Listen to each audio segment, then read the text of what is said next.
Hey guys, what's up? Welcome to my channel. If you're new, I'm Kelly. This is KBellaBeauty, and today's video is going to be makeup products that I got my money's worth. I actually saw my friend Samantha March film this video on her channel, so I will leave her video listed down below. She actually filmed two videos like this. One was makeup products that she got her money's worth, and the other was makeup products that she did not get her money's worth. So when I was going through my own collection and thinking about certain makeup products, there are products that I use faithfully every single day, that I use every time I do my makeup, and products that I've used up and repurchased, and even if they have a little bit of a higher price tag, I'm still getting my money's worth. So I thought I would share those with you today. If you want to hear some makeup products that have worked for me and I felt like they're worth it, then go ahead and keep on watching. There are a couple products that I currently don't have in my collection, but I've repurchased multiple times because they've worked for me, and I will insert pictures right here of those products, but one of them is the Too Faced Hangover RX Primer. I absolutely love that primer. I have super dry skin, and so the Too Faced primer is actually very hydrating. It smells really refreshing. It's a coconut primer. It feels really soft and smooth when I put it on the skin, but after it soaks in, it does give a little bit of tack, which is something that I look for in a primer because I want it to moisturize, but I also want to know that if I'm taking the time to prime my face, that it's actually going to help my makeup stay and last longer. And so the tack that I get on my skin after applying this primer makes me feel like my foundation just sticks to it and it soaks in. So that has definitely been a primer that I've gone through maybe 2 or 3 containers of.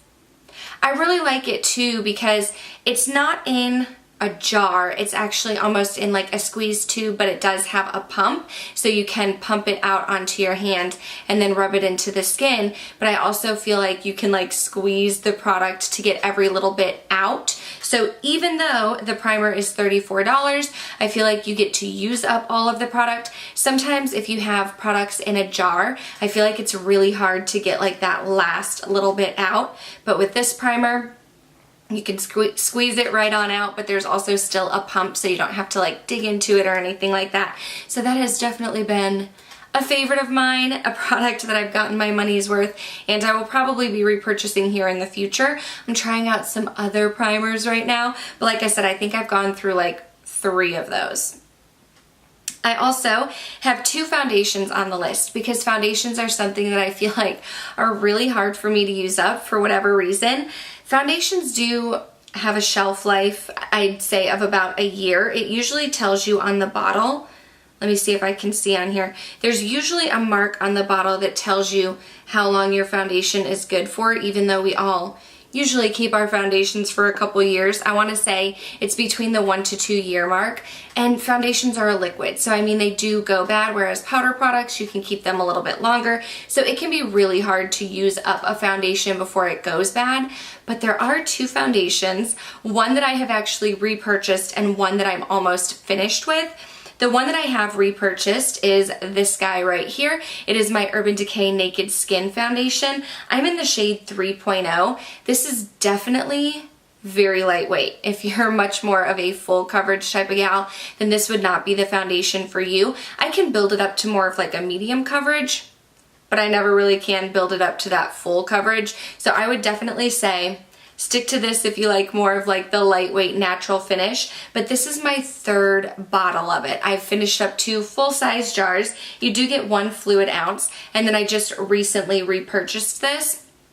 I really love it just because it's kind of like a go-to for me. I can throw it on the skin. It doesn't make my skin feel dry. It doesn't make my skin have any dry patches or cracks, which more full coverage foundations can do for me. So even though this is $40, it's actually not that bad of a price for a foundation. A lot of foundations that are more high-end tend to be around like the $40, $50 range.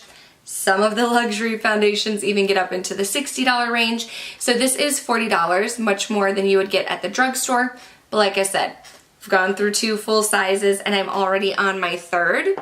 The other foundation that I have for you, you can't really tell how much I've used because I used it today and just shook it up, but this foundation is actually in my project pan for 2019, and it is the Tarte Rainforest of the Sea Water Foundation. Mine is in the shade Fairlight Sand. Again, this is much more of a light to medium coverage. I would say that I get more coverage with this foundation than the Urban Decay. This is the foundation that I'm wearing today. It does come with a little dropper, which is very unique. Most foundations have a pump, but this one, let's see if I can show you without the product falling out, has a dropper. So you actually have to press down on this little button on the top to soak the foundation up and pump it onto your hand. Now this is the first time that I've purchased this. This is not a repurchase, but I am almost finished with it. I definitely have enjoyed this foundation. I enjoyed it much more maybe than I expected to, and I think right off the bat I wasn't sure if this would be a repurchase for me, but although this is in my project pan, I do want to use it up, but I would definitely repurchase this. This one's $39. So $1 cheaper than the Urban Decay. You get the same kind of coverage, but I definitely gonna get my money's worth out of that one. Those are 2 foundations that I will be able to use up entirely, and then I feel like I'm not wasting product because it went bad before I could use it all up. Another product that I don't currently have in my collection, but I think I've gone through 3 or 4 of them, is the Urban Decay Naked Skin Concealer. That concealer is $29. You can get it at Sephora or Ulta. Goes really nicely with the Urban Decay foundation, but that concealer is much more of a lightweight, liquidy concealer. It's not heavy and cakey. I have been very vocal about the fact that I am not a Tarte Shape Tape fan. I know a lot of people are. I know a lot of people love the Tarte Shape Tape. I am not a Shape Tape fan. However, the Urban Decay Naked Skin Concealer is right up my alley because it's much more lightweight. I feel like it doesn't settle into my fine lines or make my under eyes look dry or crepey or anything like that. So like I said, I've gone through 3 or 4 of them. I wanted to branch out and try a different concealer, so I'm currently trying the Becca Aqua Luminous, but when I finish that one up, definitely gonna go back to my Urban Decay Naked Skin.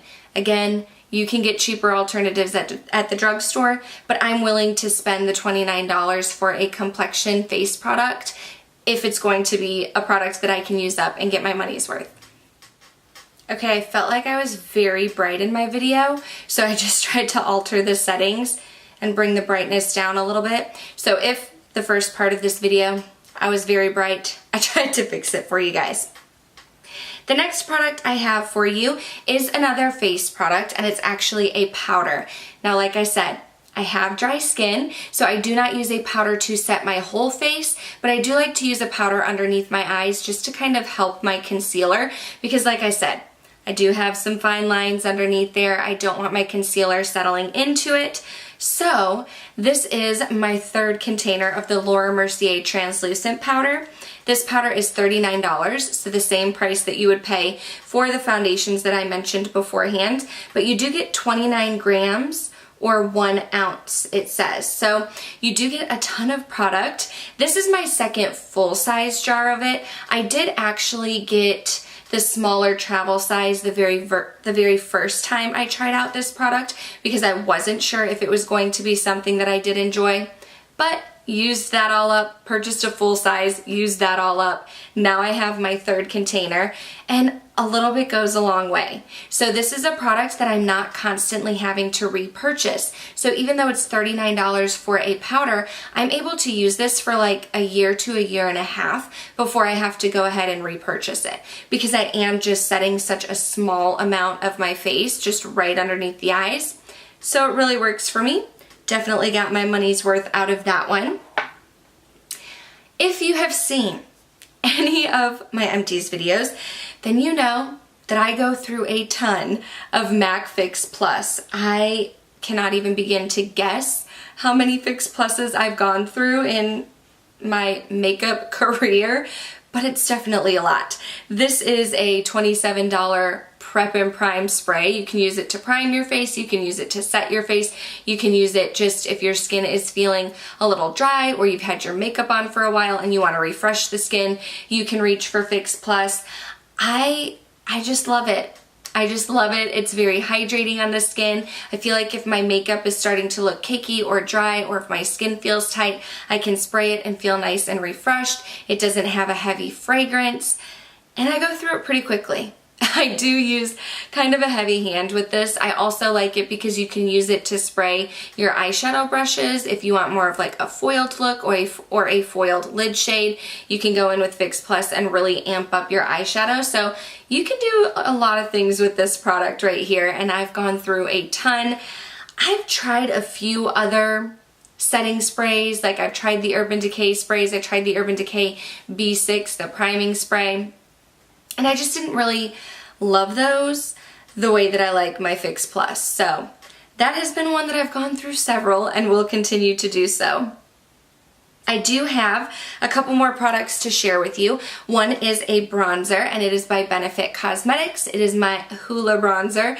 I actually had this in my 2018 project pan, and I've carried it into my 2019 project pan because, as you can see here, I have made some progress. In 2018, I was able to hit pan on this product. These boxed blushes from Benefit, the boxed products, I swear they last forever. They are so long lasting. How much product do you get in here? I'm not sure. It doesn't say, but you get a ton of product, and it's really, really hard to use up. So this was the only bronzer that was in my collection, and I was still having such a hard time using it. But I did hit pan last year, so I'm going to continue to use it. This is a, what is it, $30? A $30 bronzer. I felt like the boxed blushes and I felt like the Hula bronzer were $28 before. I could be wrong, but I was looking up the prices before I sat down to film this video, and this is $30. But like I said, I've had it for a couple years now, and I'm still able to use it. There's still so much product, so this is something that I reach for every day, but I'm not constantly having to repurchase it. So even though it's $30 for a bronzer, it lasts a long time. I'm getting my money's worth out of that. I also have one highlight that I have ever hit pan on, and it is one of the very first highlights that I did have in my collection. It is Champagne Pop by Benefit Cosmetics, and this was their collab with Jaclyn Hill, although I think Jaclyn's name is now off of this and it's just a permanent staple in the Becca family. But I love this highlighter. It was my only highlighter for a really, really long time. It is $38, but I've definitely had this for maybe 4 or 5 years. Like when it first came out was when I picked this product up. You do have 8 grams or 0.28 ounces of product, but it's so hard to use up a highlighter because you're just using it on such a small part of your face, or even if you're using it to like pop in the inner corner or on your brow bone, you're still using such a small amount of product. So you don't want to go through it quickly, but you want to be able to hit pan and use it up at the same time. I felt like I got my money's worth out of this. I am glad that I hit pan. It is in my project pan for 2019 because I would like to see that pan grow. But this was one of my favorite highlighters for a really long time. Since I've developed some other favorites, I've tried out some other highlighters and I have some other favorites now, but this is still a really good highlighter and I'm getting my money's worth out of it. I do only have one lip product to share with you, and that's because I have a really hard time going through lipsticks, going through liquid lipsticks, going through regular lipsticks. I love lipsticks so much. I'm such a lipstick junkie that I feel like it's really hard to go through them. However, I have done some major damage on this Kylie Cosmetics Malibu Matte Liquid Lipstick. This is one of my favorite liquid lipsticks. It's in my project pan. If you want to see like how much I've used and my progress, I will link my project pan up here in the cards or down below so you can check it out. But this has definitely gotten a lot of love, a lot of use. When I purchased this, I got it as the lip kit, and the lip kit is $29 for a lip liner and the liquid lipstick. However, you can purchase this for $17 on its own as a single, which is what I will do when I use this up. But this is probably going to be one of the only lipsticks that I'm able to use up and get through. So definitely got my money's worth. I really, really like it. Some people are not a fan of the Kylie Cosmetics formula. I personally love it. I've never had a problem with it, but I know there are some people who think it's really drying. I don't think so. It's one of my favorites, and Malibu is definitely my favorite Kylie Cosmetics liquid lipstick. That's gonna do it for this video, guys. I hope you enjoyed hearing about some makeup products that I think I got my money's worth. I would love to know in the comments down below what are some products that you've used up or that you use every single day, products that you just feel like you're getting your money's worth. They don't even have to be expensive. There can be drugstore products that are $8, $10, $12 that you feel like you're reaching for, you're using up, and they're worth the money. These are just some makeup products that I found that I reach for all the time, that I really, really love, and I just thought that I would share them with you. So if you did enjoy this video, go ahead and give it a thumbs up. Make sure you're subscribed before you go, and I'll see you guys in the next one. Bye.